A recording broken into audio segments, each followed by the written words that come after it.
Just gotta see if I can remember how to do this. Let's see.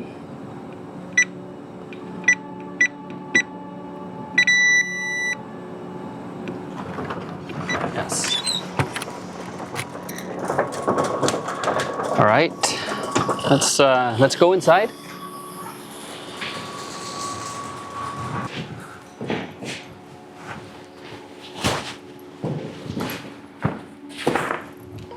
All right. Let's see. How's the microphone? Is it okay? All right. How's the hair? Maybe just sit over here. All good? All good. All right. Yeah. What I want to ask you is, what's the first thing you think about when thinking about ADV riding? I think the first thing I think about when I think about ADV riding is endless gravel roads, big forest areas, lots of nature, serenity, and just peaceful and remote landscape, basically. I think the last thing I think about when I think of ADV riding is definitely big city environment. Lots of people, lots of traffic, lots of police, lots of rules, which is kind of ironic because on a daily basis I live kind of smack bang in the middle of Copenhagen. I love Copenhagen. Copenhagen is an amazing city to live in, and it's actually one of the world's most two-wheel friendly cities in the world, but it doesn't really apply if you combine that with a combustion engine. And as much as I love the summer house that we have, which is basically the equivalent of living on a ski slope if you're into skiing, it's in the middle of the forest, it's completely remote, there's no neighbors in sight. And I can basically take my bike out. It's not even 1 minute, basically. As soon as I leave my house, I'm on the ski slope, basically. And as much as I love that, and as much as I kind of love the remote life and the quiet life up there, Copenhagen is what I chose for my everyday life. I work and live in Copenhagen. I travel quite a lot. And I love being in Copenhagen. It's a really vibrant city, and it's filled with people. And just like the forest and the flowers in Sweden are blooming and coming up right now, just the same thing kind of happens here in Copenhagen, where people come out of their winter hibernation, and just like the flowers do, they turn their heads to the sun, and it's just filled with life at this time of year. But living in Copenhagen it's quite an obstacle if you really like ADV riding. And I think for everybody who actually does live in a big city and really is into ADV riding, you'll be very familiar with the challenges that kind of comes with it. I mean, first of all, you have, where do I park my bike? Most houses in most apartment buildings in Copenhagen doesn't have a garage. So you're 99% of the time you're kind of left with the option to just park your bike on the street wherever you can find a spot. And that kind of, first of all, it's challenging. You have to carry your gear from the parking spot to your apartment, up and down the stairs. But secondly, you kind of always live in a fear that the next time you're going to go down for a ride, you're going to come down to that parking spot and it's going to be empty, and your bike has basically decided to go off on a solo trip to somewhere in Eastern Europe. So obviously that's not very convenient. But there's a lot of other challenges in the aspect of living in an apartment. Like, where do you wash your bike? As soon as you come home from a trip, the best thing you can do to your bike is give it a good wash. Where do you do that? And once you've done that, you have to carry all your gear up and down all the stairs. And when you've done all that, you need to do maintenance on your bike. Where do you change your tires? Where do you change damaged parts? Where do you just make general repairs on your bike? And that's kind of been one of the biggest challenges that I found about combining my life with living in the city and my love for ADV riding. But now I think, like, finally, after this is my 4th season that I'm beginning right now, and I think I kind of, with this space, found the answer to all those problems. You see, last year in May, I think in the end of May, I was at Skog, and I met a few guys that was also living here in Copenhagen, and they told me about this little haven here, and they tell me there's storage space for your bike. There's basically trailers if you want to skip the Scandinavian cold and just get your bike inside a trailer and then ride in the comfort of your car to the nearest trail, and then you can sort of skip that whole thing about maybe doing an hour and a half on a highway. We even have somewhere we have shelves so we can store all our equipment, all our gear, all our spare parts, and we have most of all the heart of the room, which is the workshop, where you have every tool available. There's tire machines and there's even a welding room and a parts washer and everything. So yeah, there's just everything you need to kind of live comfortably without having all this stuff at home. Obviously this sounded too good to be true, and obviously it was at the end, because last summer it was completely full. There was no room for new members. But then I got a call from Henrik, one of the other guys that's here, that I met at Skog last year. And he said to me, listen, we have 2 spots opening up in the beginning of the new year of 2026. Why don't you come and have a look at it? So I immediately called my friend Anders, that I've been riding quite a lot with, and we came and saw the space, and immediately we just signed up for it. It was just too good to be true to suddenly have all these things available within 10 minutes of my apartment. So we signed up, and now here we are. And suddenly having all these things available to us gave me the idea that I could kind of fulfill something that I wanted to do for quite a long time, which is I've had a desire to ride some rougher terrains than what you can find on the TED. I wanted to be able to build my skill set and my confidence when riding in rougher terrains. And as much as I love to do that on the T7, I think in real life it's going to be easier to achieve all those skills and get better at doing all those things with a smaller bike. So I think within a week after we signed up here, Anders and we kind of convinced each other and routed each other up to the fact that maybe it was a good opportunity that we can now buy an enduro bike, because before there was just too many obstacles and practicality problems about riding enduro. But now that we have all this stuff available, we can actually have our enduro bike here, bring it to the trailer outside, and then go straight to the enduro track.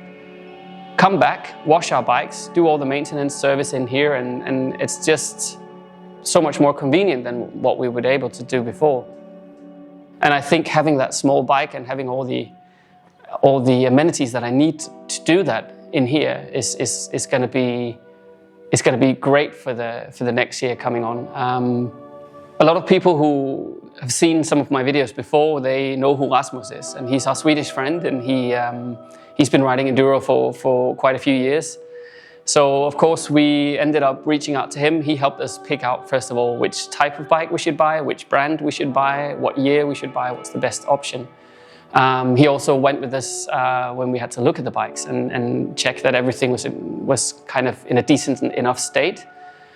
Because obviously Anders and I are completely rookies at this and we have absolutely no idea what to look for. But he helped us buy the bikes and we brought them back to his place. And I ended up buying a Sherco SEF 300 factory, 4-stroke bike. It has great linear kind of power. It's in a way, it's definitely more a smaller equivalent to the Tenere than it would have been on a 2-stroke bike. But I ended up buying the Sherco. It's from 2023, I think. It had 98 hours on the clock.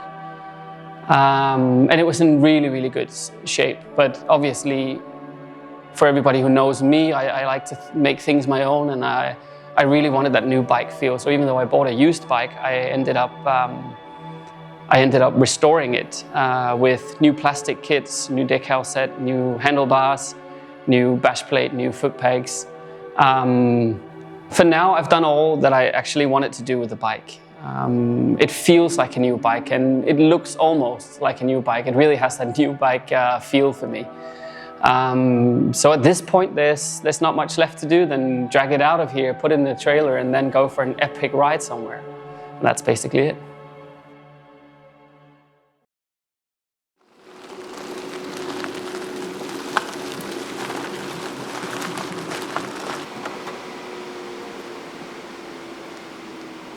Good morning. How are we? Good. You're doing a bit of Michael Jackson in the car? Those connects. international band.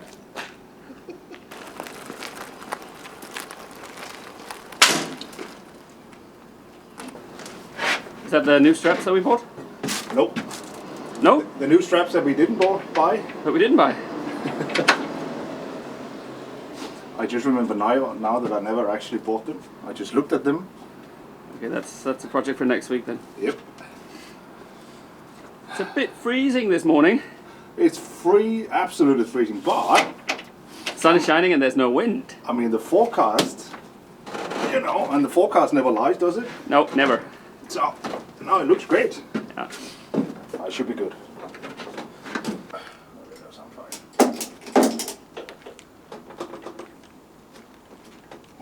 Are you confident? Are you? I'm never confident. That's why I'm on film duty and you're the loading expert. No, it's fine. It's gonna be fine. Alright. What could go wrong? Okay, should we go?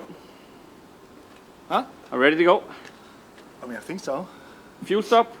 Fuel stop. I got the feeling, when you go on vacation. Yeah. And you're on the way to the airport. Yeah, you forgot something. I think I forgot something. I just didn't. No. I don't know what. No. Yet. Let's give it a try. If you go out first, I'll go out second, and then you can close the gate. Yep. Nice. Let's go. Yeah, man.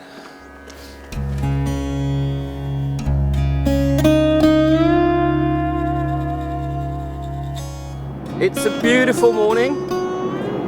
It is 4 degrees outside, but it's looking to get quite a bit warmer today. And we are heading for our first little excursion on the bikes. The Enduro Club has a bit of training today at a military facility, an hour outside Copenhagen, and that's where we're headed now. We loaded up the bikes.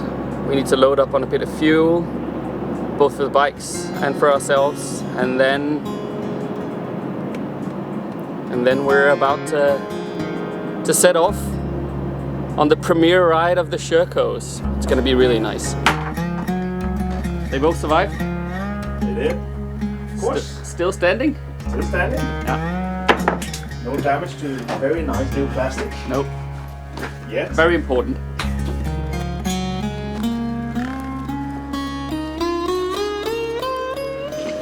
It is a beautiful morning here in Denmark. We are an hour outside of Copenhagen. We drove this morning. It was 4 degrees, now it's 6 degrees. And we're about to take the Sherkos out for the first time. We just offloaded them. We need to get in our gear. We need to do it a bit quick because there's a mass around here in half an hour with the Enduro Club. We're at a military area, quite big military area, now an hour outside of Copenhagen. Never been here before, so it's going to be super exciting. But I just need to get changed rather quickly so we don't keep anybody waiting.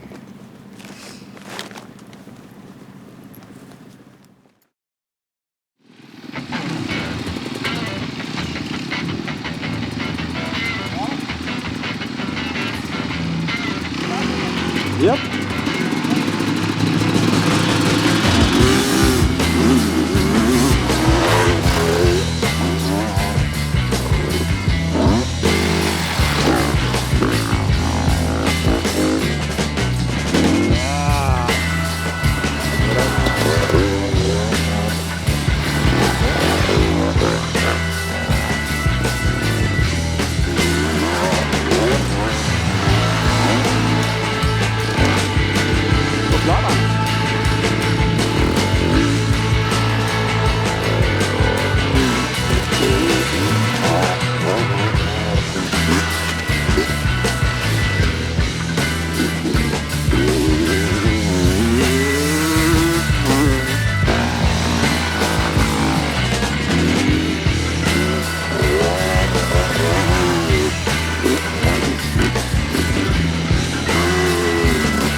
What happened? I died.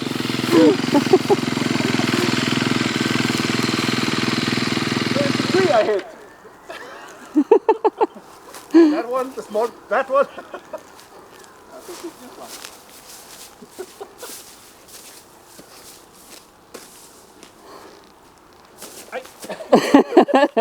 one. Got you again. Du lægger et eller andet, Rasmus. Ja, jeg tror tak.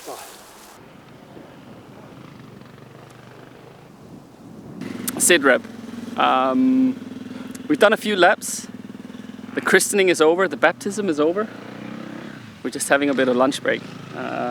Resting my hands because it's definitely easier than on the bigger bikes, that's for sure. But yeah, arm pump is a factor. Anders, what do you think so far? No, it's great. How's the bike holding up? Bike holding up well. My bike is holding up perfectly. Very similar to me, I guess. Yeah. A bit bruised, a bit damaged, a bit tired. Yeah, you got some leaking from the seals of the Fork seals. And the engine. And you got itself as well. and you got a little bit of oil leaking from the engine as well. And wash-proofing it for Denmark, that's good. Yeah, so we need to. It's always good to order new stuff as soon as you get home. Just I need this and that and. Yeah. Yeah. And an oil change Yeah. after each ride is.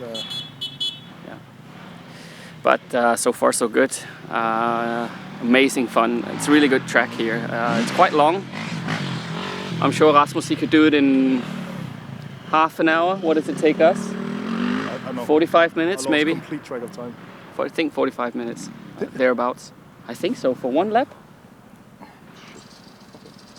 Maybe even a little bit more. But really good track here and we have having a lot of fun. So that's good. There's a lot of different type of riders. There's really pro riders. You can tell Anders got overtook in the middle of a jump at one point with a guy who got. I thought I did pretty good, to be honest. Yeah, for a new guy, it's just scary when somebody comes flying right past you in that way. The front wheel just. But and there's also riders like us who's complete novices, and that's great. But what absolute fantastic weather you get on a day like this. It's what day is it? March 22nd, and it's 15, somewhere between 10 and 15 degrees. We're sitting in the shade now. We're getting cooled off a little bit while we're having lunch. Yeah, that's basically it. Sit rep from here. Ready for another lap? Are your hands ready? No, but yeah, we'll do it. We'll give it half an hour.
det var flot, Anders.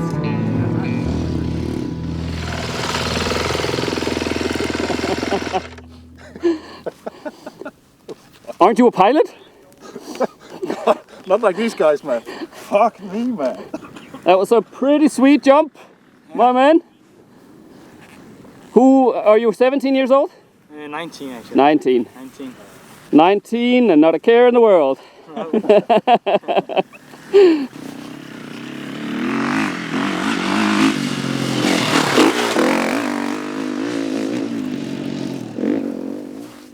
Let's give this a try. Remember, it's the Scandi flick, so you have to do the hair. Sorry. Sorry. Just got a haircut. Yeah, So maybe just I move a should've- tiny bit to your left.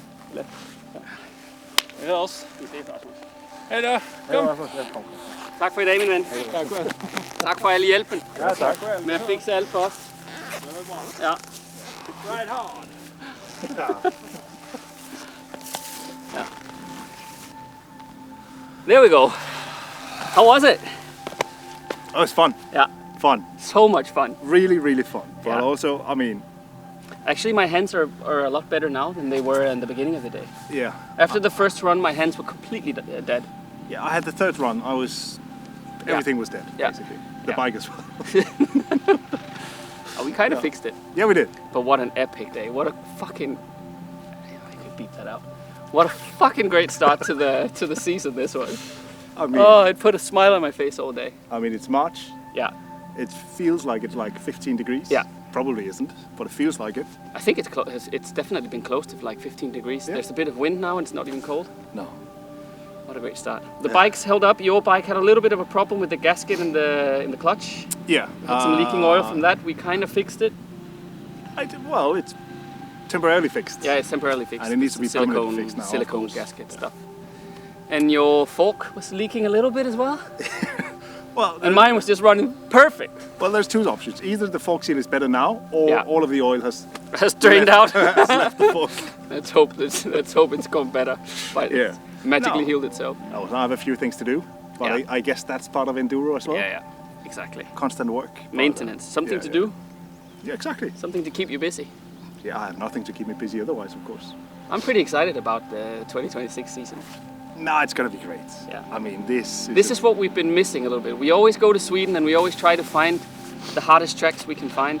Yeah. And it's always a little bit illegal and it's always a little bit no, we can't go there and And the bike is always a bit too big for what we actually always. want to ride. Yeah. I mean, that's a challenge on its own that can be quite fun, but to be able to ride a smaller bike in the same kind of terrain, you get more flow. It's just, Yeah, but also just the point, or the thing about bringing the bike by car, yeah, and you can ride around, but you always know you don't have like a 3 hour 3-hour ride to go home, exactly. in the dark, Yeah. wet, Yeah. windy. Yeah, exactly. I mean, oh, it's just great. Yeah.